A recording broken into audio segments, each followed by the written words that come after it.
you've covered, my name's Becky. And this month we've been looking at the book of Nehemiah in this series on time to build. And, snazzy gift, just enjoy that again this week. But as I said, I'm a junior doctor, and I promised that I was going to teach you about broken bones. So this is an X-ray. I remember the first time I started learning about how to look at X-rays. Is that not like proper doctoring? You're just like, yeah, this is so cool. So let's talk about this one. So, if you've left home this morning with your surgeon's cap on, you might notice that it's a wrist. So it's like a left wrist like that. You've got the fingers at the top and then the bones in the arm. And you might also have noticed that it's definitely broken. You probably don't need me to tell you that this arm is not that useful at the moment. But one of the amazing things about the human body, and something that makes my life a lot easier as a doctor, is that it can repair itself. So after a while, the body kind of starts to mount a response to the fact that this bone is broken.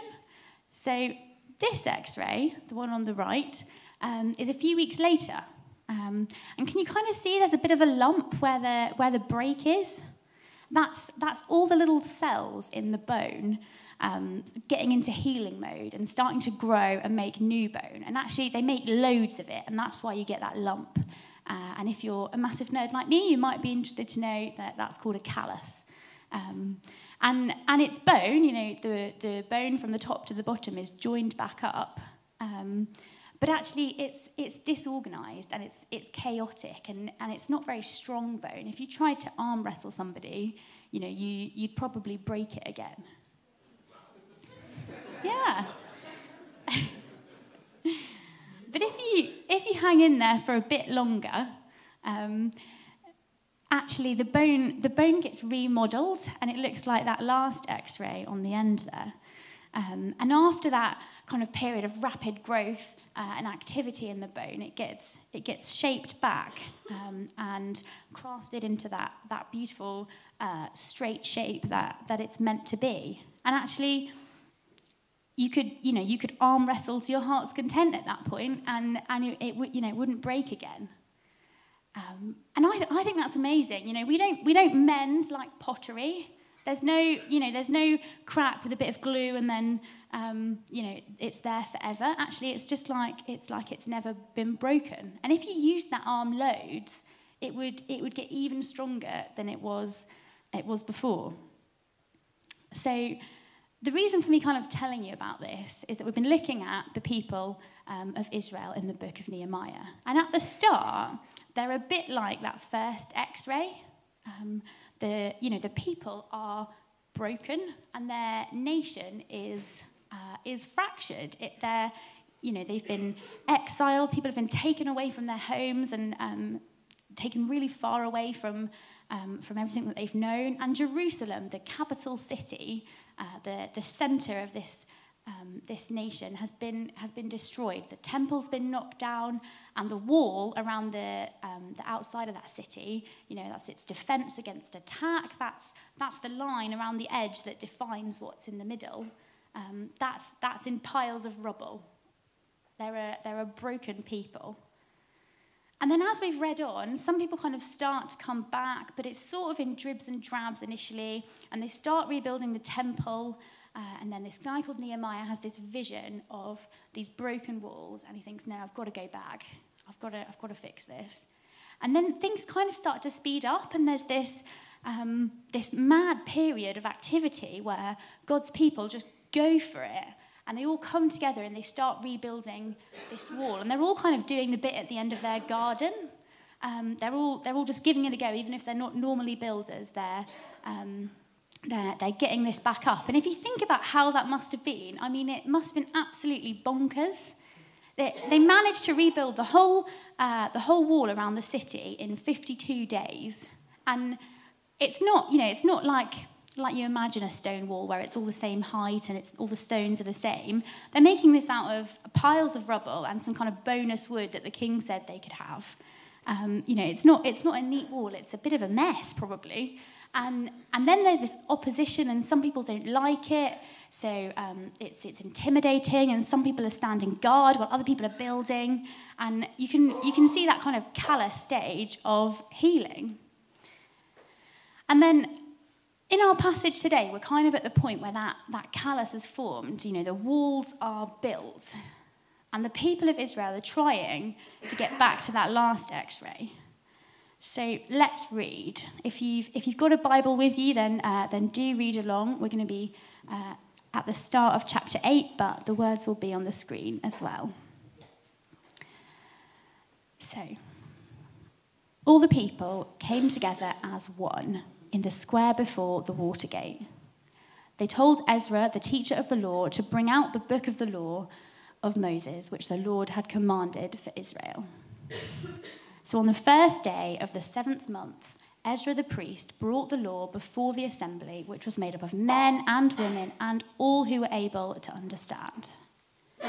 He read it aloud from daybreak till noon as he faced the square before the water gate in the presence of the men, women, and others who could understand. And all the people listened attentively to the book of the law. Ezra opened the book. All the people could see him because he was standing above them. And as he opened it, the people all stood up.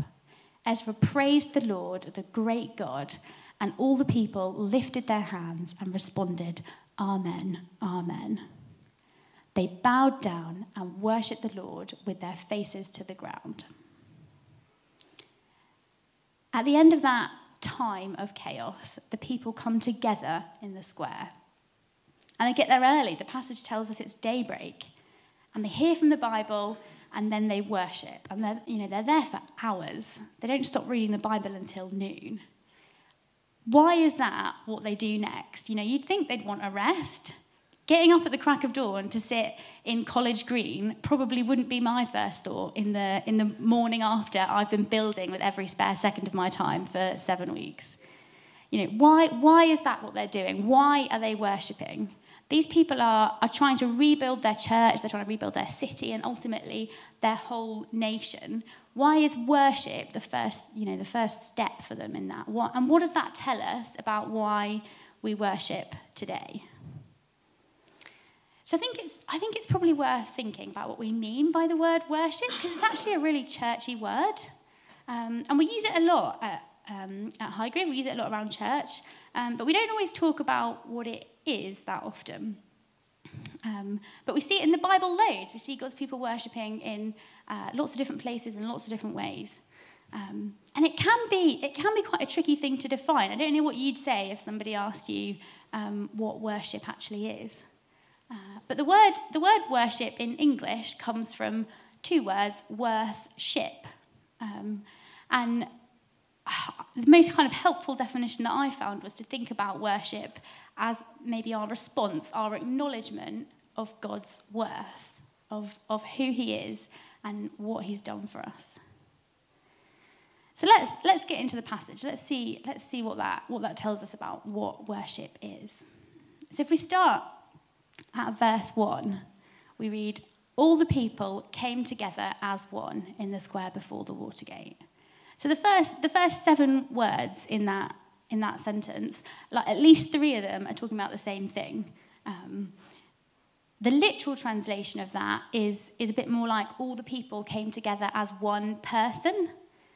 It's not just a crowd. It's not just multiple people in a group. It's unity. These people are a team. They've built this wall together against all that opposition. They've worked together, and now they're meeting with God together. And no one's saying that you can't worship on your own. You definitely can. But I think there is something really powerful about doing it together. And then after that, we read the crowd was made up of men and women and everyone who could understand. Everyone's invited. It's unity, but it's inclusive. It's not us and them. It's everyone's welcome. And that was pretty radical, actually, for this time. Previously, things would have tended to happen a bit more separately in the temple, with women worshipping at a certain point and men in a slightly different point, and the priests could go further into the temple. But here we see everybody before God in their families. And it's not in the temple, because the temple doesn't exist. It's just in a public square. So when we worship at Highgrove, we're trying to make it inclusive. And that means singing things that everybody can sing. That means having clear words on the screen. And that means songs with actions. We engage our bodies in worship. And I think unity is sometimes part of why we sing at all in worship. But let's kind of talk about that, because we often think about worship and music comes straight to mind, doesn't it? But we know music and worship aren't the same thing. We don't have to be singing to worship. But there is something about how we're wired as humans. I don't know if you've ever been near a bunch of Liverpool fans singing "You'll Never Walk Alone." You know music brings us together. Or have you ever been in a restaurant when it's someone's birthday and the waiter brings out a cake and all their friends are singing happy birthday, and then before you know it, someone over there is, and then the whole place is. And it was obvious before that it was that person's birthday. Everyone arrived and said happy birthday and gave them presents, but you weren't giving them birthday beats when you walked past the table to get to the loo. But suddenly, start singing, and everyone's like, "Yes, join in." It's just kind of how we're wired.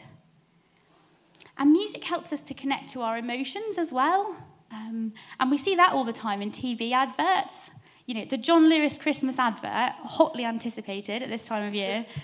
It's trying to get us there, isn't it? And part of that is using the music.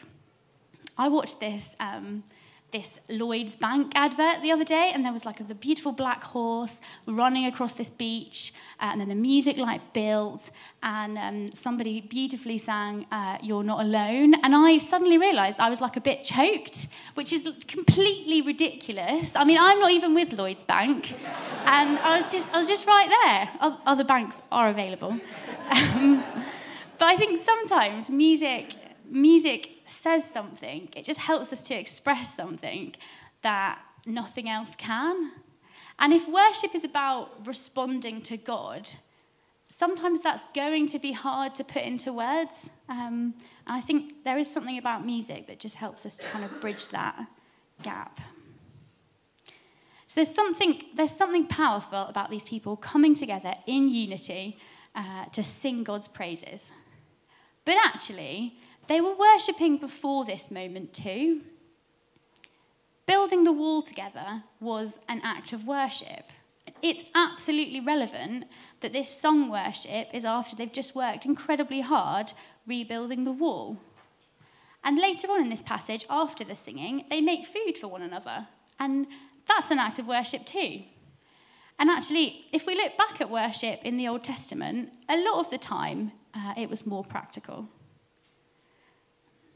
There are a lot of mentions in the Bible about singing God's praises, but there are even more about feeding the poor. Worship is about unity, but it's also about sacrifice. And there were loads and loads. There are pages and pages of instructions in the Old Testament about how to bring sacrifices as worship. About bringing the very best crops that you've grown, about the very best calves that people had reared, and giving them to God, about choosing to prioritise God in that. Everything we do can be worship. Our lovely setup team putting out all these chairs that we've got something to sit on this morning is just as much worship as Matt Crossman leading us earlier. But you can do both of those things without it being worship too. If you're not singing God's praises as a response to Jesus' sacrifice, to who he is and what he's done, then you're at a very lovely Matt Crossman concert. And I'm not saying that I wouldn't go to a Matt Crossman concert. I would. but it wouldn't be worship.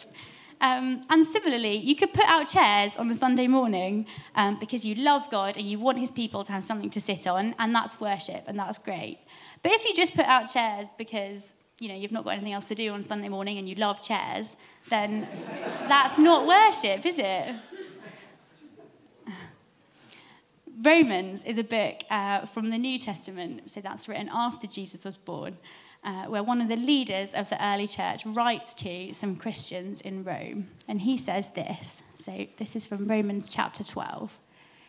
Therefore, I urge you, brothers and sisters, in view of God's mercy, to offer your bodies as a living sacrifice, holy and pleasing to God. This is your true and proper worship. It's easy to miss in this verse, but it's quite important that it starts with the word therefore. So this is the first verse of chapter 12, and the therefore kind of takes in everything in the preceding 11 chapters. And actually, the guy that wrote this has done pages and pages on how amazing God is. He's gone through the history of Israel and how God saved the people, and how despite everything that they did wrong, despite everything that we still do wrong and mess up, God is continually reaching out to us. The whole Bible is a story, from the beginning of time to you and me, here and now, of God loving his people. And ultimately, that meant sending his son, Jesus, to take all our messing up, all our mistakes on himself, and die on the cross so that nothing could get in the way of us knowing the perfect and awesome God that made us. Our worship is a response to Jesus' sacrifice on the cross. The only reason for us to offer up our bodies, and that means everything that we do with them, all our work and our wall building, as well as our singing, is in response to Jesus' sacrifice for us. Because he loved us that much. So sometimes worship is about us sacrificing, whether that's our time or our money or our dignity or whatever. But it's always about responding to God, to Jesus' sacrifice on the cross. And because of that, worship is a place of intimacy with God. There's a brilliant verse in Psalm 22 where it says something like, God dwells in the praises of his people. But that doesn't mean that God only exists when we praise him. It doesn't mean he needs our praises. It's not that God's really insecure and he just really needs to hear us telling him how great he is. If the whole Bible shows God reaching out and reaching down to us, despite all our weaknesses and our mistakes, then worship is this incredible moment when we look up, when we meet with God. And he loves it. He's done everything. He's given everything. He's died on the cross that we might know him. And when we reach out to God in worship, when we choose to prioritize him over everything else that we could be doing with our time, he loves it because he loves us. Worship is intimacy with God, and that's not something that you have with strangers. Intimacy comes when we know somebody really, really well. And we heard in the passage in Nehemiah how the people listened to the law. That's some of the books from the first part of the Bible for hours from dawn until noon, and then they worship. They're reminded of who God is, of his sacrifices, his character, and they respond to that in this time of worship. And it doesn't always look exactly like that. Sometimes that reminder of who God is the world around us. Sometimes it's cycling along and marveling at the fact that your legs work and your lungs work and the world looks beautiful and just thinking, wow, God, you are awesome. But the best place for us to get to know God is in the Bible. And that's why the best worship songs have quotes from the Bible in them. We sing the truth about who God is. And the great thing about singing it is that actually it helps us to remember. There's a reason that I can't possibly for the life of me remember to buy more washing up liquid this week in the supermarket, but I know every word to George Ezra's latest album. When we come together to sing biblical worship songs, we're standing in the truth of who God is.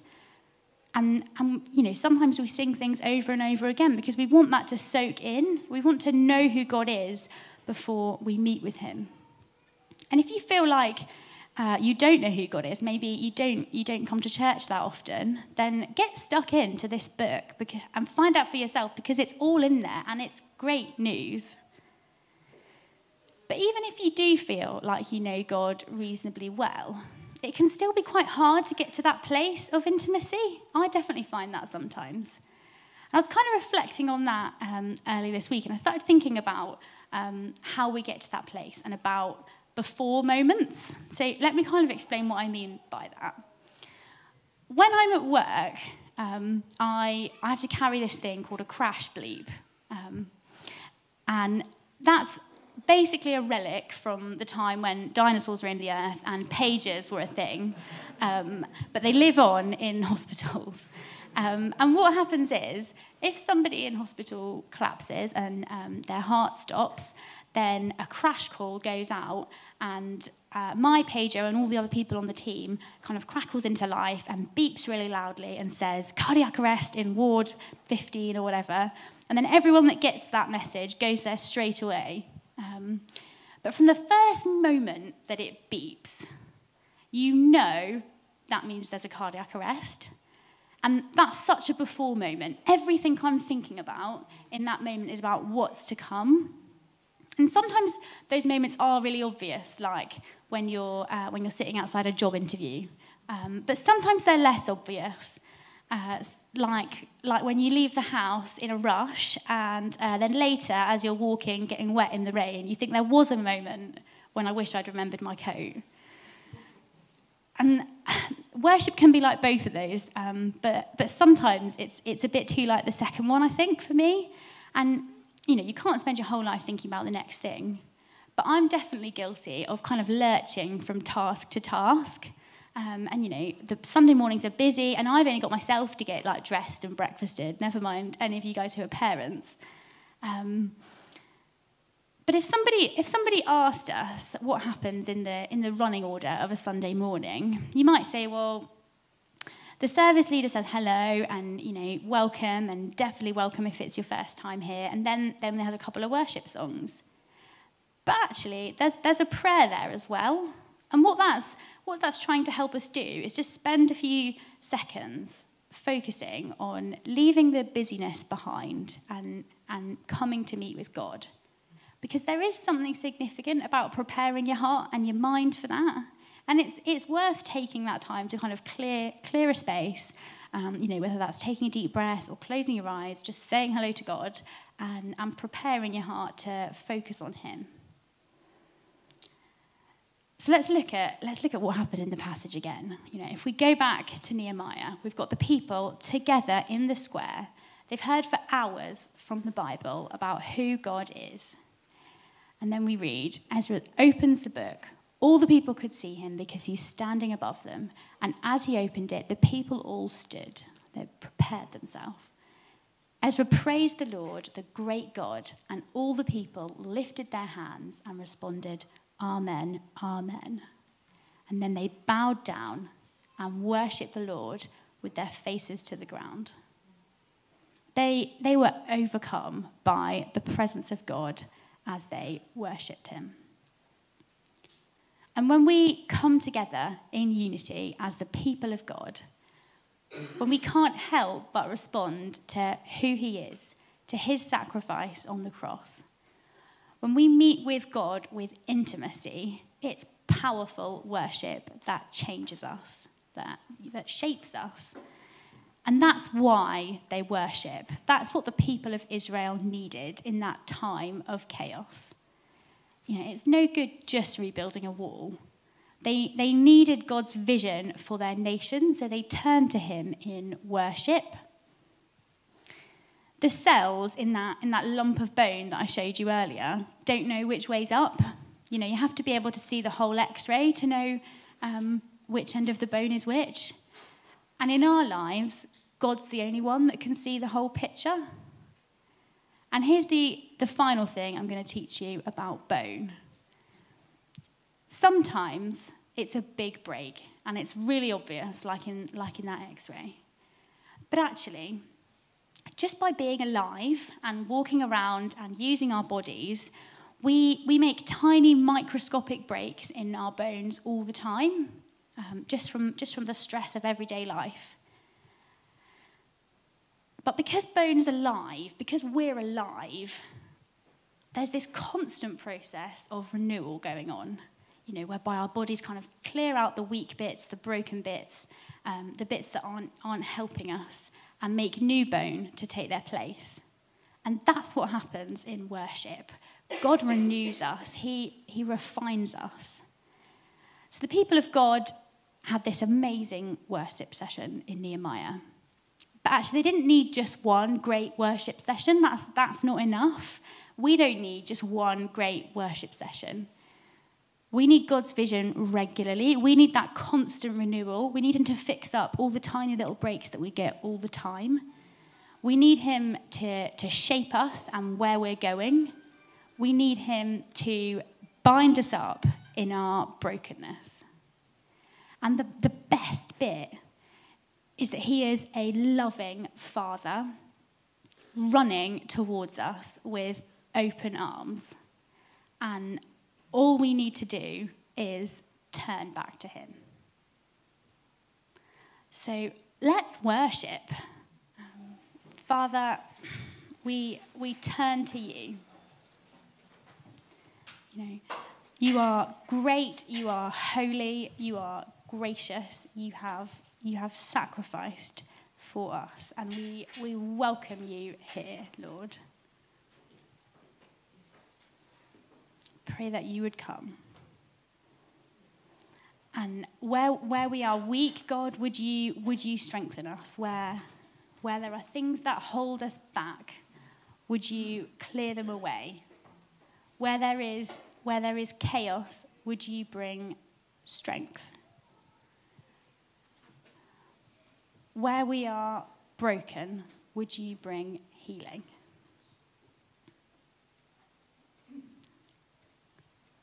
We welcome you here, Lord.